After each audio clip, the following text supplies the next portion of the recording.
Donc le sujet d'aujourd'hui, c'est pas celui-ci, c'est la formation management. Mais je vous présente le titre de celui-ci parce que on a associé les deux formations. Cette formation-là que j'ai présentée hier, c'est celle qui est ouverte aux pharmaciens et à leur équipe. Ce sont cette formation, pour qu'elle soit claire pour tout le monde, elle se fait en 2 temps. C'est-à-dire que la même journée, le matin et l'après-midi, c'est la même séance, pour que ce soit clair pour tout le monde, où la pharmacie va répartir ses équipes. Ça veut dire que le matin, une partie de l'équipe va aller en formation, c'est présentiel, quand l'autre partie de l'équipe est à la pharmacie en train de travailler. Et l'après-midi, ceux qui ont été en formation retournent au comptoir et ceux qui ont été à la pharmacie viennent à la formation. Mais le matin et l'après-midi, chaque session dure 3 heures et c'est le même contenu qui est délivré. C'est pour que toute l'équipe puisse se former et ne pas pénaliser la pharmacie pour que la pharmacie n'ait pas à fermer. Ok ? Donc aujourd'hui, on va parler du management. Donc, pourquoi on a créé cette formation ? On l'a créée avec le pharmacien manager en collaboration avec Anova Pharma Consulting parce que l'objectif, c'est que les pharmaciens se convertissent en leaders et en entrepreneurs de leur pharmacie. On sait malheureusement que dans le cursus de pharmacie, il n'y a aucun aspect entrepreneurial, aucun aspect de stratégie et gestion qui est donné pendant le cursus. Ceux qui font industrie en France ont un peu de ce cursus, mais après, il faut se spécialiser. On est avec les MBA, avec les masters, etc. Mais aujourd'hui, 95% des pharmaciens ne sont pas préparés pour la gestion de leur officine. Donc, vous avez des problèmes existants. Ces problèmes, c'est quoi? Déjà, on ne voit pas très bien. Je vais zoomer là-dessus.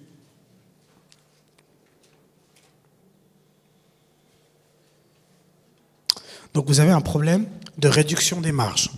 Il y a de plus en plus de concurrents, pas spécialement dans le médicament bien sûr, mais vous avez des concurrents en parapharmacie, en ligne, les herboristeries, etc., qui vont vous réduire vos volumes de vente, et automatiquement, quand les volumes de vente réduisent, vous ne pouvez pas arriver aux conditions des laboratoires et vos marges se réduisent. Il y a aussi le fait que l'économie générale a tendance à réduire les conditions commerciales. C'est-à-dire que vous avez vu des laboratoires pour les plus anciens qui, il y a 10 ans, même il n'y a pas longtemps, pour la même commande, vous aviez plus de remises. Aujourd'hui, vous avez moins de remises et moins d'unités gratuites, avec le même montant à payer. Donc automatiquement, ça prend sur vos marges. Les concurrents, c'est ce qu'on a vu hier quand on parlait du secteur, les concurrents, ils sont présents. Pourquoi ? Parce que le marché, et je parle de data marocain, je passe sur les chiffres du Maroc, pas de d'autres pays, en 2023, le marché de tout ce qui est cosmétique a représenté 1,690 milliard de dollars. Donc ça fait 17 milliards de dollars de chiffre d'affaires au Maroc en 2023. Et ce chiffre va croître en moyenne à peu près de 8% par an jusqu'à 2029. Donc ça veut dire qu'il y a encore beaucoup d'argent dans ce secteur. Automatiquement, ça attire les convoitises. Et comme malheureusement les pharmacies, pour beaucoup d'entre elles, ont délaissé la parapharmacie, mais pas spécialement la cosmétique, toute la para, l'orthopédie, l'aromathérapie, les compléments alimentaires, les produits pour le sport, automatiquement, on a des boutiques spécialisées sur le sport, en cosmétique, en capillaire, qui se développent. Et donc, eux aussi vous prennent sur le volume de vente. Il y a la digitalisation du secteur. Le secteur est de plus en plus digital.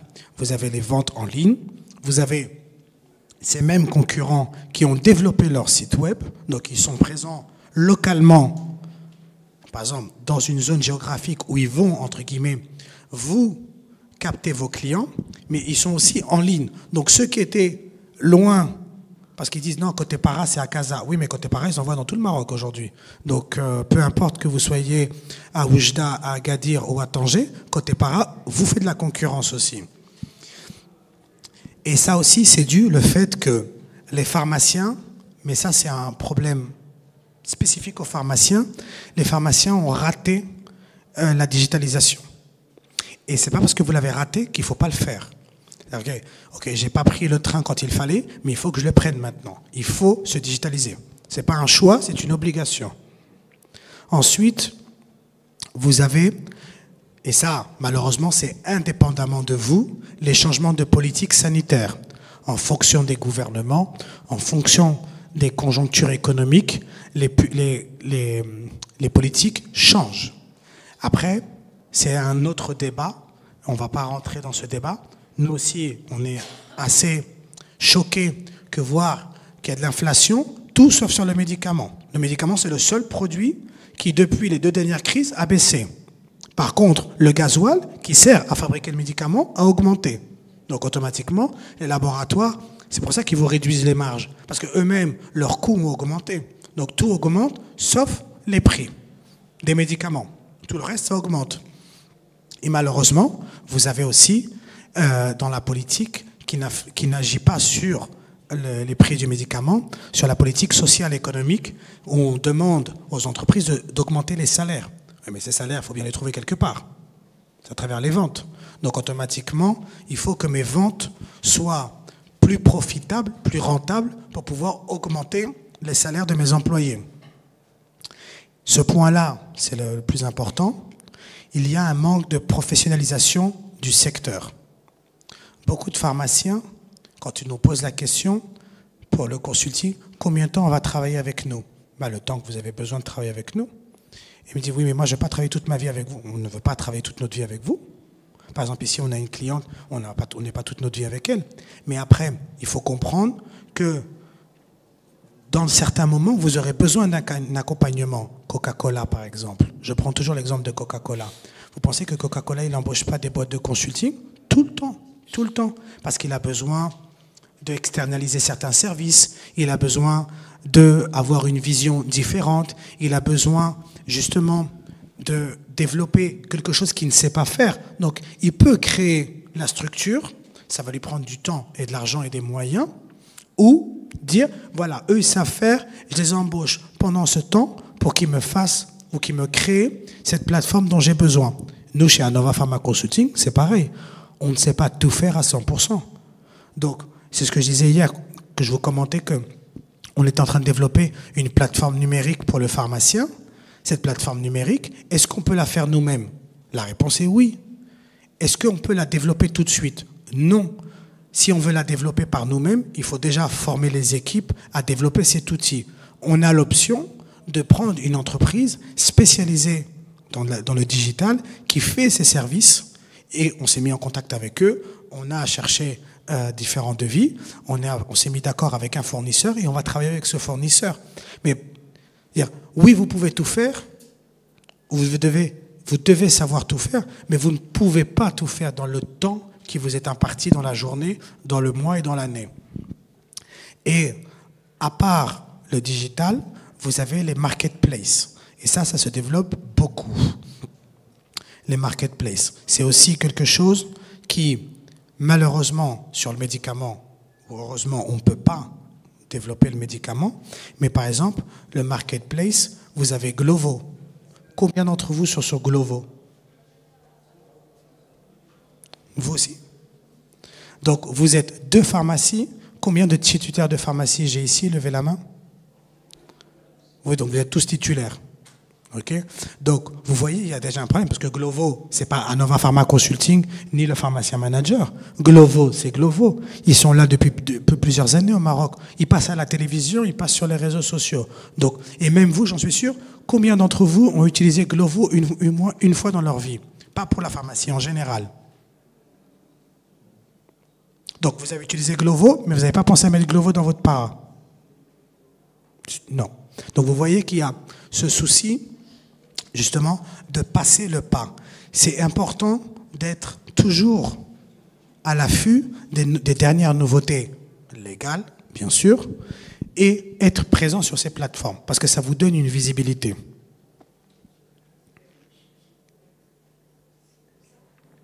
Pourquoi il faut se former? Il faut se former justement pour répondre à ces défis. La pharmacie va continuer à changer. Nous, quand on a développé les premières formations en 2017-2016, il n'y avait pas la IA. Justement, le point, on va dire, technologique qui faisait le changement entre l'avant et l'après, c'était les réseaux sociaux. Mais le Covid est arrivé et maintenant c'est la IA. On parle de la IA partout. Donc, il faut être en constante formation. Je comprends parfaitement quand on a fait les 6 ans, on vient de finir les études, on est fatigué, on a envie de se reposer, on n'a pas envie d'étudier. Mais malheureusement, peu importe le travail que vous allez faire, que vous soyez ingénieur, que vous soyez pharmacien, que vous soyez médecin ou même pâtissier, vous allez devoir vous former en continu pour vous adapter à votre marché. Donc, ce qu'on a développé avec le pharmacien manager, c'est un programme complet. Donc là, je vous donne. Donc, où dans chaque session, on va vous former sur le management, sur chaque point. L'objectif, c'est que tous les points que je vais vous présenter, ils sont connectés entre eux, parce qu'ils ont une connexion logique dans le développement de vos officines. La formation se fait en ligne et hybride. Ça veut dire que vous aurez des parties de la formation. Certains modules vont être faits en ligne, donc qu'on pourra toucher tous les pharmaciens du Maroc, et même hors du Maroc. Et ensuite, vous aurez certaines formations qui vont être en présentiel. On va profiter de Office pour 2026, parce que ça va être pour 2025-2026. Quand on aura Officine Expo, il y aura une formation, une de ces formations qui se donnera à Officine Expo, à ceux qui sont inscrits à cette formation en présentiel. Et ensuite, il y aura une deuxième formation en présentiel à Officine Plus à Casablanca, qui se tiendra normalement sur le mois de juin, à peu près. Donc, il y a un module qui s'appelle « Introduction à la gestion de catégories ». Ça, c'est le premier point et c'est très important. Il faut comprendre que votre pharmacie doit être organisée par catégorie. Aujourd'hui, tous les concurrents, pas en pharmacie, je parle général, quand vous rentrez chez Carrefour, vous savez où sont les produits laitiers. Vous n'allez pas trouver à côté des produits laitiers une télé. Et quand vous allez aller dans les vêtements pour bébé, vous n'allez pas trouver de la charcuterie. On est bien d'accord. Malheureusement, en pharmacie, cette gestion de catégorie, elle n'est pas faite. Par exemple, il y avait un monsieur qui me posait, est-ce que je dois mettre les compléments alimentaires, un présentoir à côté du médicament? S'il y a une connexion, pourquoi pas? Mais l'idée, c'est que si je développe le complément alimentaire, c'est que la zone complément alimentaire soit unifiée entre elles et pas avoir des morceaux de produits qui sont rangés. Et en pharmacie, c'est quelque chose qui nous interpelle beaucoup, c'est que vous rangez la pharmacie pour vous et pas pour le client. C'est pour ça que dans le module, on appelle ça la pharmacie de mon client. Parce que quand je rentre dans une pharmacie et je leur demande quelle est la logique d'organisation, on me dit c'est par ordre alphabétique. Pour les médicaments, par exemple. Alors je dis oui, ordre alphabétique, bien, mais il n'y a pas de catégorie. Il n'y a pas, par exemple, les médicaments en comprimé, les sachets, les sirops, les collyres. Et ils me disent non, c'est tout par ordre alphabétique. Et la para, c'est pareil, c'est rangé par ordre alphabétique. Pourquoi? Et la réponse, moi je reste un peu ébahi quand on me répond ça, parce que c'est plus facile à trouver. Pour vous, pas pour le client. Parce que le client, il ne va jamais penser à prendre ce produit-là à côté de celui-ci. Parce qu'ils n'ont rien à voir. Ce n'est pas parce qu'il s'appelle Aderma et autre chose avec un A à côté qu'ils doivent être à côté. Au contraire, c'est par catégorie. Une fois qu'on vous a expliqué comment fonctionne cette gestion de catégorie, il faut apprendre à gérer son espace. Et ça, c'est ce qui va vous aider justement à appliquer le module antérieur. Une fois que je vais gérer mon espace, je vais le gérer avec les catégories que j'ai définies.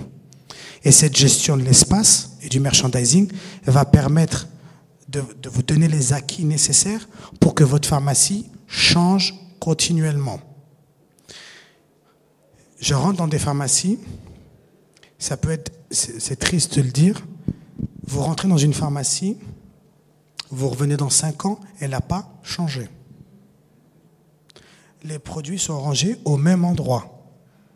Vous allez à Sephora et au bout de 2 mois, les produits ne sont plus au même endroit, même chez Carrefour.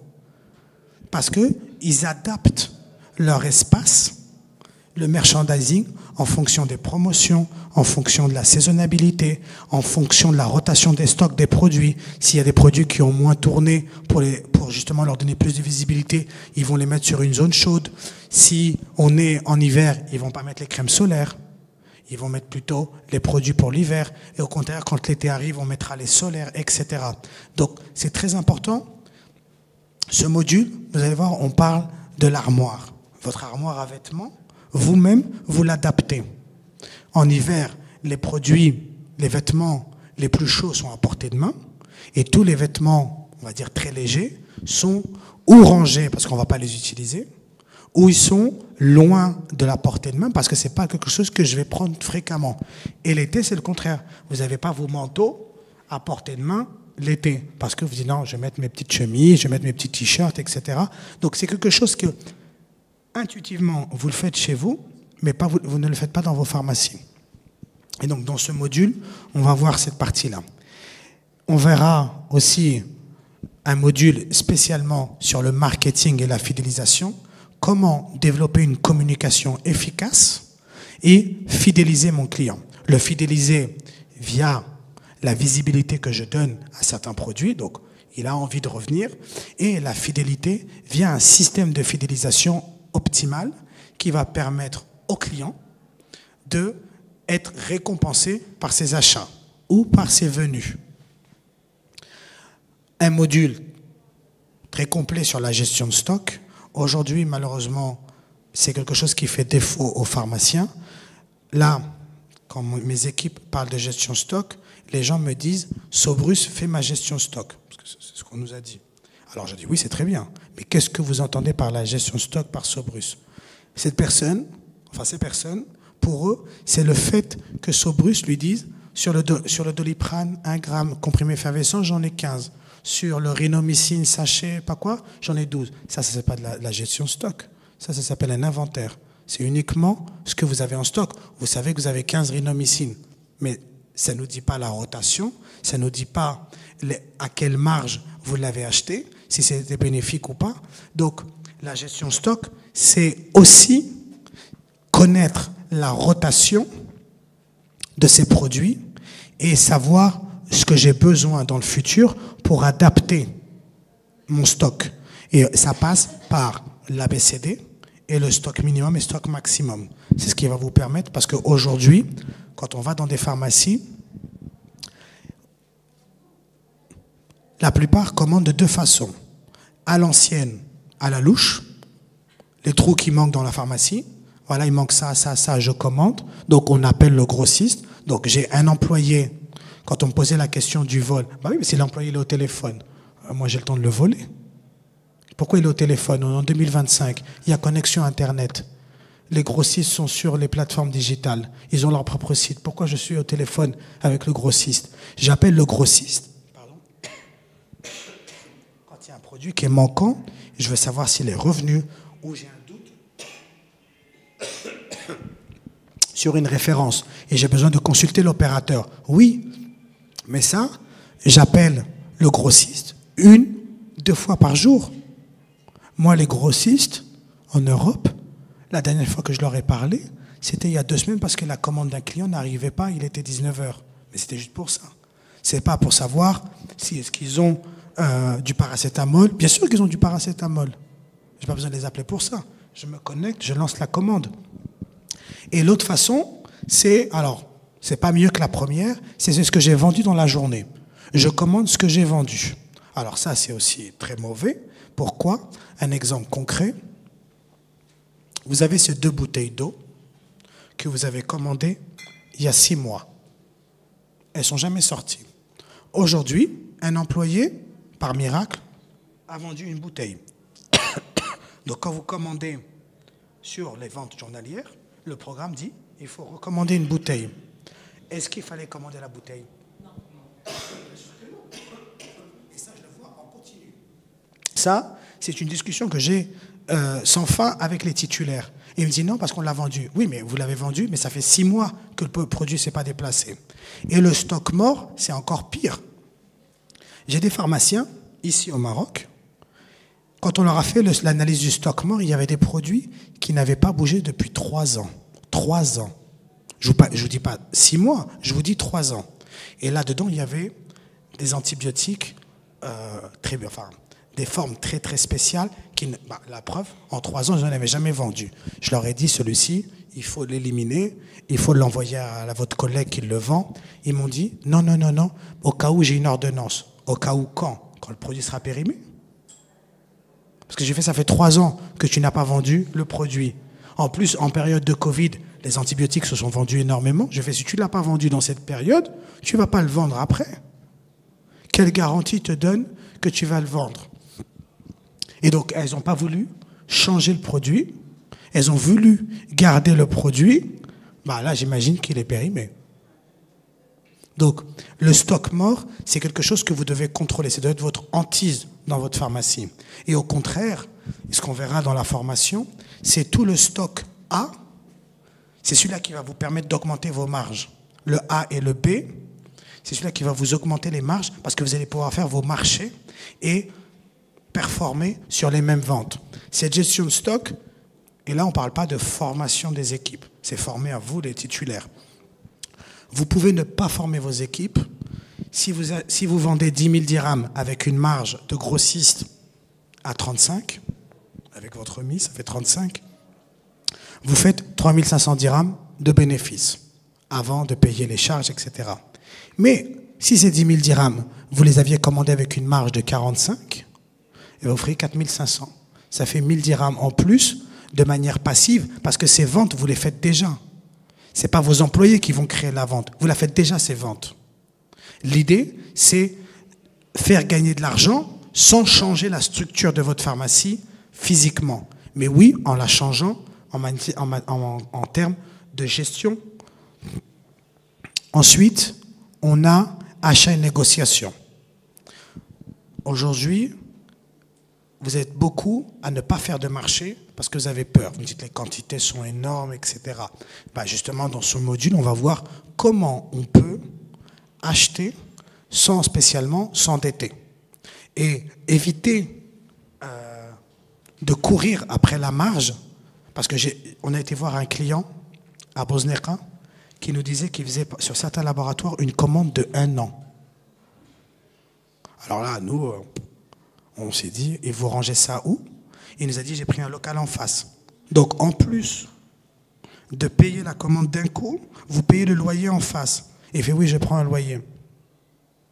Et moi, la question, à chaque fois que parce que ça nous sidère un peu, vous payez comment vos employés?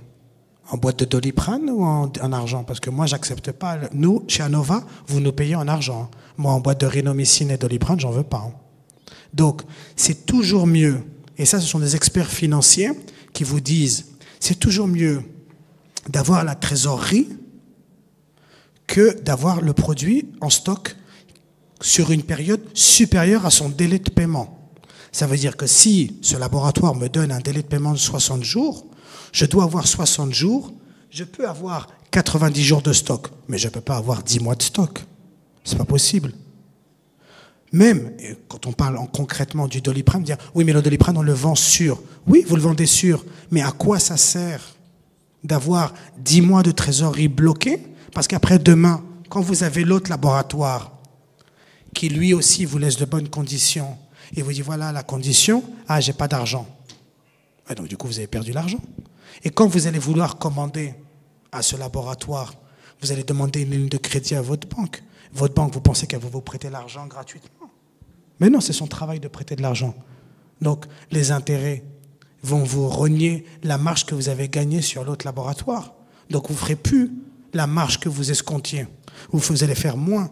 Donc, c'est très important de bien gérer ses achats, parce qu'en gérant bien ses achats, je vais bien gérer mon stock aussi. Parce que j'aurai le stock nécessaire, suffisant, mais pas non plus trop. Et aussi, je vais pouvoir réinvestir quand je fais des introductions. Parce que les introductions, effectivement, il faut payer à l'avance l'introduction. Mais ça, c'est de la stratégie. C'est justement un pari. Je veux développer une marque. Je veux travailler cette marque. Comme j'ai bien fait mes devoirs en gestion, en achat, en marge, donc j'ai de la trésorerie, je peux me permettre de payer ce laboratoire. Chiffres et performances, ça c'est quelque chose que vous ne regardez pas. Hier, un pharmacien me posait la question, comment je peux évaluer le travail de mes employés? Déjà, sur leur vente. Aussi, si je leur ai attribué des responsabilités en termes de gestion de zone, voir si la zone qu'ils gèrent se vend mieux, a augmenté, s'il y a moins de péremption. Et aussi, voir quelles sont les tendances dans ma pharmacie. Parce que ma pharmacie est aussi indépendante des autres. Peut-être que les autres, et ça arrive, qui vous disent « Ah, moi, cette marque, ça ne marche pas. » Et le pharmacien dit « C'est bizarre, moi, chez moi, ça cartonne. » Et bien, justement, parce qu'il faut analyser continuellement ces chiffres. Et beaucoup de fois, quand on commence le consulting, les pharmaciens nous disent « Vous pensez qu'on doit, et c'est justement le suivant, mais ça passe par, premièrement, analyser les chiffres et la performance. Pensez-vous que je dois donner un plus à mes employés? La réponse, elle est oui et non. Oui, si c'est récompensé, si c'est mérité. Non, si c'est juste pour donner de l'argent comme ça. Parce qu'il faut bien comprendre que si vous prenez une agence pour développer, l'agence a une partie de la responsabilité sur la croissance. Donc cette croissance, ça ne va pas être récompensée deux fois. Il ne faut pas payer l'agence et en plus l'employé. Maintenant, si l'employé me démontre qu'il s'est impliqué plus, je peux lui donner un plus. Je peux le rémunérer. Mais ce système de rémunération, entre guillemets, la règle du jeu de la rémunération en plus, doit être définie. Et chaque employé sait quelle est la règle du jeu. Il sait combien il doit le faire, qu'est-ce qu'il doit faire pour justement arriver à ce plus. Et motiver son équipe, ce n'est pas uniquement financier. Je parlais avec un pharmacien qui me disait qu'il a une employée qui est très ancienne et qui n'est pas intéressée par la para. Hier, il y a eu un événement, j'en profite pour lancer la petite pique, il y a eu un événement de Patika. Qui est allé à l'événement de Patika? Non, personne. Bon, c'est un événement très joli. J'ai regardé sur les réseaux sociaux, j'ai suivi une pharmacienne qui a publié. Combien pensez-vous d'employés sont allés à cet événement? 0. C'est-à-dire que les belles fêtes, c'est pour vous, et le truc un peu chiant, c'est pour les employés. Non, c'est pas comme ça. Si on veut motiver son équipe, il faut envoyer, quand il y a des galas, quand il y a des dîners, quand il y a des événements dans des hôtels plus, on va dire, un côté plus loisir que travail, il faut envoyer ses équipes. Et moi, à chaque fois, je prends mon exemple personnel. Moi, quand j'étais employé, parce que j'étais employé comme tout le monde ici, avant, moi, j'ai travaillé dans des pharmacies où ces pharmacies m'ont envoyé en voyage à l'étranger. Et ce n'a pas été forcément des voyages de travail. Moi, je suis allé en Toscane une semaine tout payé par un laboratoire italien. Bien sûr, vous imaginez bien que pendant une semaine, on n'a pas fait que travailler. On a visité. Ils nous ont invités à manger à tous les endroits. Quand l'employé revient avec ça, il est content. Il ne va pas partir. Il va dire, ah non, elle me tient en considération. Pareil, j'ai fait d'autres voyages comme ça. Et j'ai des collègues qui ont fait d'autres voyages de ce type. Je ne dis pas que vous devez les envoyer au voyage, mais quand on a des événements de laboratoire, on peut y aller, mais on peut ramener un employé. Parce que si vous allez travailler ce laboratoire, si vous vendez bien cette marque, le laboratoire, il n'a pas de problème que vous venez avec vos équipes. Parce qu'il sait que c'est vos équipes qui vont vendre. C'est pas vous. Vous signez le chèque. Ceux qui vendent, c'est ceux qui sont au comptoir. Donc, il faut les motiver aussi par ce genre d'événements. Par exemple, à Officine Expo, aujourd'hui, on est à Marrakech. Combien d'employés il y a dans la salle? Levez la main les employés. Pas tous ensemble? Vous voyez? Ce genre d'événement qui peut être intéressant, les employés ne sont pas conviés à venir. Vous allez me dire, oui, mais il faut que quelqu'un reste à la pharmacie. Oui, mais on aurait pu organiser l'agenda de telle façon que certains auraient pu venir hier et d'autres aujourd'hui. Donc, il faut pour piloter et motiver son équipe, c'est aussi la prendre en considération sur ce genre d'événement. Je dis Marrakech parce que ceux qui sont à Marrakech, en termes de coûts, c'est facile. Ils traversent la rue, ils prennent un taxi, ils sont ici. Et ensuite, dans la dernière session qu'on donnera, ce sera sur rénover sa pharmacie et les nouvelles niches. La pharmacie est amenée à se développer.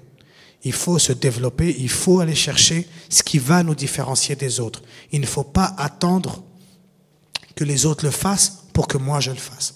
Nous, chez Anova, quand on commence le consulting avec un client, on lui dit voilà, ce que tu devrais faire pour développer ta pharmacie et te différencier.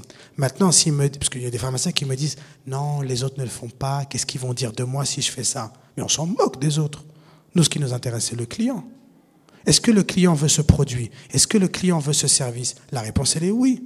Parce que les concurrents, les parapharmacies, les herboristeries se sont développés autour de toi. Ça veut dire que la clientèle, elle est là. N'attends pas que les autres pharmacies fassent ce changement, parce que tu arriveras après. Et comme tu arriveras après, automatiquement, les clients auront déjà dans leur tête que c'est l'autre pharmacie qui fait ça. Et donc, comme ils vont être habitués qu'elle le fasse, elles vont pas venir voir chez toi si tu le fais. OK? Donc, ces 8 sessions qui vont être à peu près 6 ou 5